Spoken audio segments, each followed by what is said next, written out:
Guys, our friends at Ridge have done it again. After creating the world's greatest wallet, they have now launched the Ridge key case. You no longer have to be bulked down by your old jangling keychain. You got to try it out for yourself. Click on the link in the description below. Use the promo code Chael. That's going to get you 10% off. And look how good it goes with my Ridge wallet.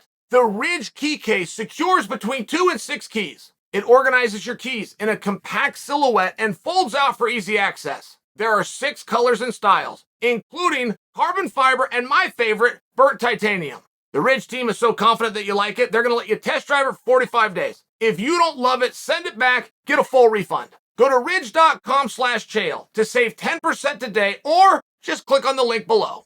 So guys, I get a car.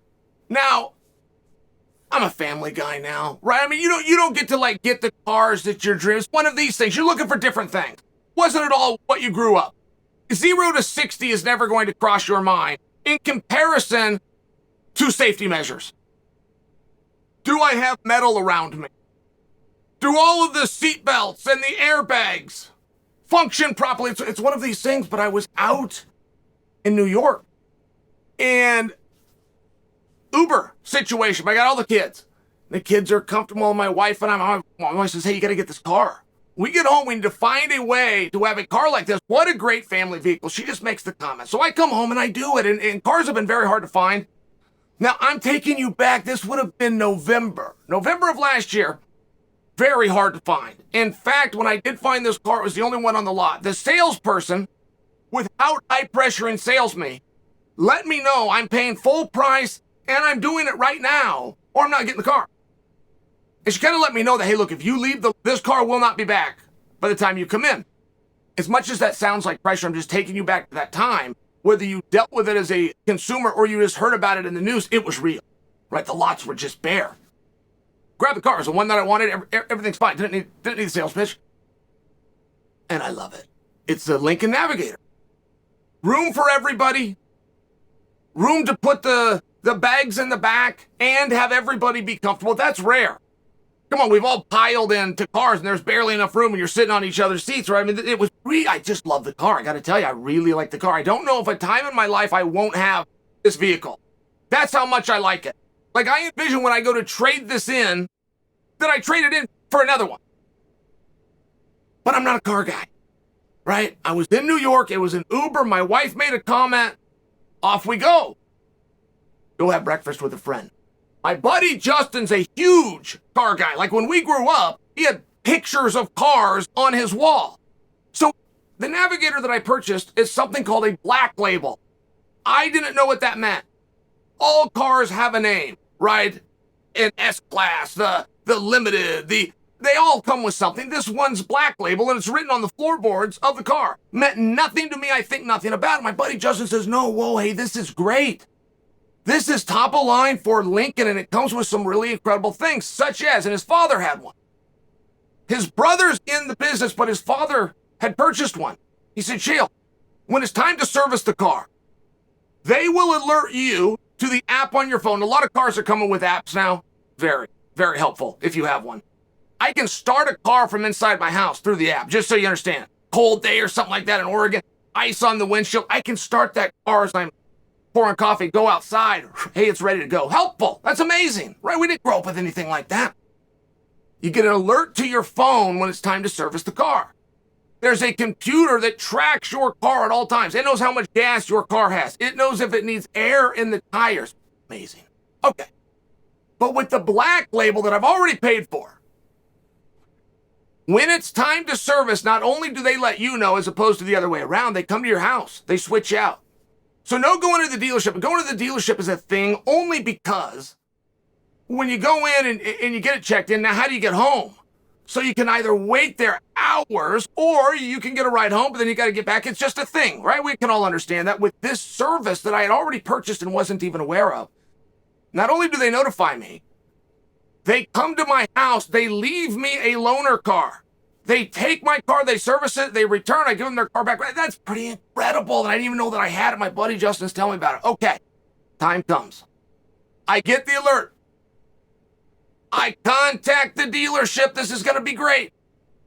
Who doesn't love a loaner car? In all fairness, who doesn't love to be driving somebody else's vehicle. So they don't take the phone call. Okay, don't think a lot of it, but this goes on for 4 days and multiple times per day.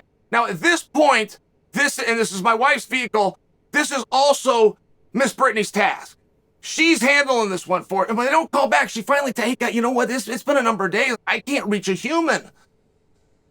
And that's very unusual. Somebody will generally answer the phone over those places. They'll definitely return your call. Now, so I get in because I knew people over there. I knew people in the business. I have a relationship with the general manager for the sake of it. They won't call me back. Now, I haven't gone to these people. I'm just following the same number that she is. So I finally go to the gal who sold me the car. I sent her a text. Hey, do you happen to remember me? Here's what's happening. I can't get a live voice on the phone. She says, you know what? You came to the right person. I'm engaged to the head of the department. Let me give you his personal cell phone number. He will take care of this. All right. So now anytime, and you guys will be able to relate to this for sure. The little guy takes on the big guy. Feelings can get hurt really fast, right? When little Chael, who's already paid for something to a multi-billion-dollar company, that something needs to happen. So it's a whole nother level when you've already paid for it. You're a little guy and the big guy. It's a whole nother level when they won't even call you back. When you can't get a person to tell you you've already paid for that, which means we have no incentive to do it. You're responsible for getting this done or void your warranty, so the onus is completely on you. So we really don't think that you're going to do anything other than find a way to service that car properly. But when you find this out, that's frustrating. Little guy versus big guy is just a sensitive thing. When you've already paid for something and you had trust and it's violated, you find out it's no good. They're going to keep your money, but what they set right on the bargain, you get bothered very fast. Now, I am not going to come to you guys and disparage them, but the reason I'm not going to do that is the human element, right? These are good people. You learn a skill in the auto business and you show up and you put your time in every single day, whether it's raining or shining. I mean, it's not as though they're not calling me back because they got their feet up. They're working. They're working and they just haven't had time to return the call. I have to appreciate that. So I'm not going to go to the general manager. I'm not going to come to you guys and disparage them. I will just share with you this frustration because I finally do break through. So when I finally do break through, hey, listen, COVID. We all got hit, but we're back now. We're a little backed up, but here we are. I accept that.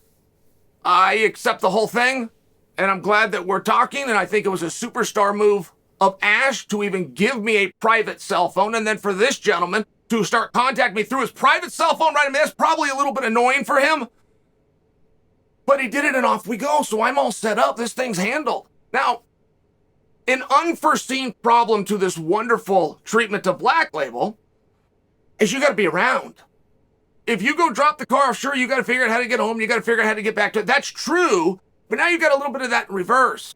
What time are they coming by? And they're not going to come until they reach you first, so make sure you have your phone on and answer a call, even if it's an unknown or blocked number, and then wait around at home. Make sure you can make the trade-off. Same thing's going to happen when they're bringing it back. You're going to have to answer that phone. You have to coordinate a time. Then you're going to have to be there to make the handoff. All right. That was last week. They didn't come. I get the whole thing set up. Nobody comes. So go back in by text. And real nice. None of what you think might happen from a customer. And I will tell you that does take control. That is a frustrating spot. Right? Little guy versus big guy. Already paid expecting a bargain, not getting it from the multi-billion-dollar corporation. It's going to hurt your feelings fast, whether you want to admit it or not, but calm. Because I do understand they're working, they're hustling, they're trying to get things done, they're backed up for whatever reason. Rescheduled with them for today. I was late to get to you guys. That call that was supposed to come at 9 to confirm I was home to pick up a vehicle at 10 never came. I still have the vehicle, except guess what? I now have a stronger alert to my app. It's using exclamation, but truly, an automated message is now, it's got exclamation points. Must. I think the word urgent was in there. I could be adding that to the story, but it made it very strong and very clear. Do not drive that vehicle. We've warned you and warned you. You are now at a point, they give me a diagram, and it's less than 5%. I have less than 5% oil. I don't know what that means. Is that 1%? I don't know. Is the best that they could do is less than? Well, now you've got a real problem on your hands. Even if you think from a legality standpoint, you're in the right, and you've got documentation and you can prove this. Do you want to go through that? Do you want to not have a vehicle? Do you have to find a way to cover a vehicle so that your family can get to point A to point B while you go through some kind of a legal process to deal with a multi-billion-dollar company who's already made it clear we do not care? It's a tough spot. So what do? Of course, I've got the vehicle now. Coming in to talk to you guys, but then I've got to go down. I've got to get it serviced somewhere else. That one doesn't come with the service I've already paid for, so I will be standing there and waiting. That's okay. But this is going to get done. Not mad, not mad at any person. And one thing nobody's ever thought of in the car business, it's never crossed anyone's mind, and if it has, they decided against it because it's never been enacted. To be straight. It's never crossed anyone's mind. Word of mouth will go around so fast. If you were the only straight car guy, you would be the only straight dealership. So I got a black label. I love the car. It's out of oil. Already paid for a service. But when I leave here, I'm going to get up and I'm going to go pay for a different service.